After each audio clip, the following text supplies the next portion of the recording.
Once upon a time, a merchant was known for his honesty, for he feared God in all his actions. And he puts fear of God's torment and punishment towards his eyes.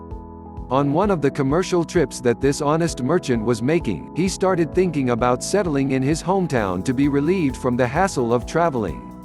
His health began to get worse and retreat back as a result of his old age, so he decided to get rest from the hassle of traveling after collecting a good amount that he is happy with. The merchant went to a man who wanted to sell his house, as he was searching for a house for himself and his family, and to be suitable for his position and wealth. Then he bought it. Days has passed, and the merchant lived happily in his beautiful new home, and one day an idea came to his head as he looked at one of the walls of the house. Then he said to himself, if I had demolished this wall, I would have had a more beautiful house, and a larger and wider area. Indeed, the merchant caught the axe and started tearing down the wall and removing it. But suddenly he saw something strange. He found a jar filled with jewelry and gold beneath it. The merchant shouted, "Oh my God, a great treasure is buried under the wall.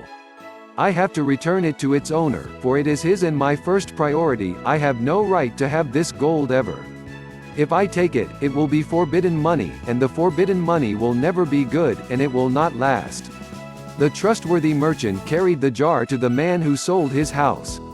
He put it on his hands, telling him that he had found it while he was demolishing one of the walls. So the man said, "This is not mine, but rather it has become yours.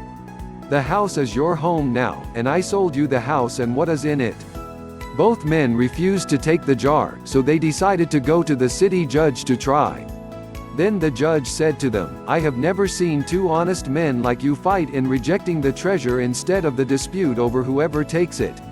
The judge asked the two men if they had children, and the faithful merchant answered that he had one daughter, while the other man said that he had a son.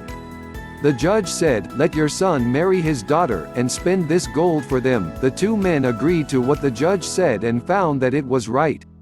Do you think such a story would happen nowadays? Write down your comments.